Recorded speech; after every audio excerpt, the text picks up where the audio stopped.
ঈদের দিনে কি করলাম, কোথায় গেলাম, কত টাকা সালামি পেলাম, কি কি রান্না করলাম সবকিছু নিয়ে থাকছে আজকের ভিডিওতে। আসসালামু আলাইকুম, সবাই কেমন আছেন? খুব সকাল সকাল ঘুম থেকে উঠে যাই প্রায় 5:30টার সময়, আর রান্নাঘরে চলে আসি প্রায় 6টার কাছাকাছি। বাইরে কিন্তু অনেক বেশি অন্ধকার ছিল। প্রথমে বড় একটা পাতিলে কিন্তু আমি দুধ জাল করতে দিয়ে দিয়েছি, যেহেতু লাচ্চার সময় রান্না করতে হবে। সারা রাতে মাত্র 2 ঘন্টা ঘুমিয়েছি, তারপরেই কিন্তু ঘুম থেকে উঠে গেছি। বাড়ির বউ বলে কথা, আর বাসায় যেহেতু আমার বড় জানাই তারা ঢাকা থেকে এবার আসতে পারেনি, তাই বাড়ির সব দায়িত্ব কিন্তু আমাকেই পালন করতে হয়েছে। আর আমার না ঈদের দিনে রান্নাগুলো করতে অনেক বেশি ভালো লাগে। আমার হাতে রান্নাগুলো সবাই অনেক বেশি পছন্দ করে। আমার বড় যা থাকলে সে কিন্তু রান্না করে না, বলে তুমি সবকিছু রান্না করো। সে আমার প্রতিটা কাজে আমাকে অনেক বেশি সাহায্য করে, তবে এইবার কিন্তু একা হাতেই আমাকে সব করতে হচ্ছে। ঈদের নামাজ 7:30টায় থাকার কারণে রান্না করতে করতে আপনাদের ভাইয়াকেও কিন্তু ডেকে দিয়েছি। এইখানে আপনাদের ভাইয়া একটু ঢং করে আমার সাথে সাহায্য করছিল, সে একটা ক্রেডিট নিবে তাই সে রান্না করেছে। সে হাত দিয়ে কিছু নাড়াচাড়া করলে নাকি অনেক বেশি মজা হয়। লাচ্চা, সামাই, নুডলস, চটপটি সবকিছুই রান্না করেছিলাম। সবকিছুর আর আলাদা আলাদা করে ভিডিও নেওয়া হয়নি। আমি চাচ্ছিলাম আপনাদের ভাইয়া নামাজে যাওয়ার আগে যেন আমার রান্নাগুলো সব শেষ হয়ে যায়। এইদিকে চুলাতে রান্নাগুলো সব বসে আপনাদের ভাইয়ার পাঞ্জাবিও রেডি করে দিচ্ছিলাম, কারণ সে নামাজে যাবে। একা একা সে কোনো কিছুই করতে পছন্দ করে না, আর এমনকি করেও না, আমাকে সবকিছু তাকে রেডি করে দিতে হয়।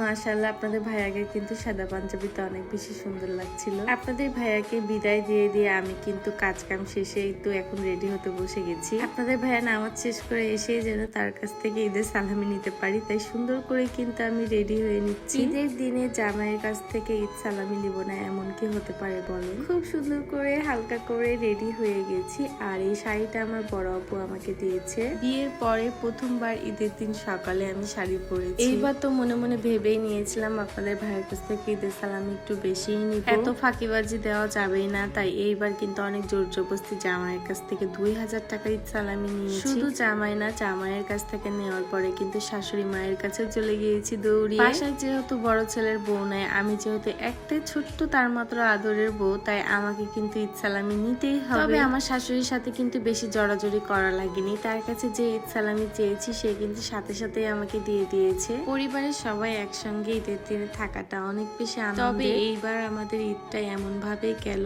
ঈদের দিন আমাদের পুরো বাড়িটাই ফাঁকা, আমরাই শুধু ছিলাম। ঈদের দিন আমার শাশুড়ি মায়ের মনটা খুব একটা ভালো থাকে না। যাকে নিয়ে আমাদের ঈদ, যাদেরকে নিয়ে আমরা সবাই ভালো থাকি, সেই মানুষটাই আমাদের মাঝে নেই। ঈদের দিন সকালে আমার শ্বশুর কিন্তু আমাকে অনেক বেশি দোয়া আর ভালোবাসা দিত নামাজে যাওয়ার আগে। তার মনের মতো সবকিছু রান্না বান্না করে রেডি করে রাখতাম, আর সে নামাজে যাওয়ার আগে মিষ্টি মুখ করে যেতে বেশি পছন্দ করত। যখন সে দেখতো সব রান্না বান্না হয়ে গেছে, এতে অনেক বেশি খুশি হতো। ঈদের দিন সন্ধ্যায় ছিল আমার ফুফাতো ভাইয়ের গায়ে হলুদ। আম্মু, বড় আপু, বড় আম্মু সবাই মিলে কিন্তু ভাইটাকে আমার ক্ষীর খাওয়াচ্ছিল। এই ছিল আমার ঈদের দিনের ভিডিও। দেখা হবে নেক্সট ভিডিওতে। আল্লাহ হাফেজ।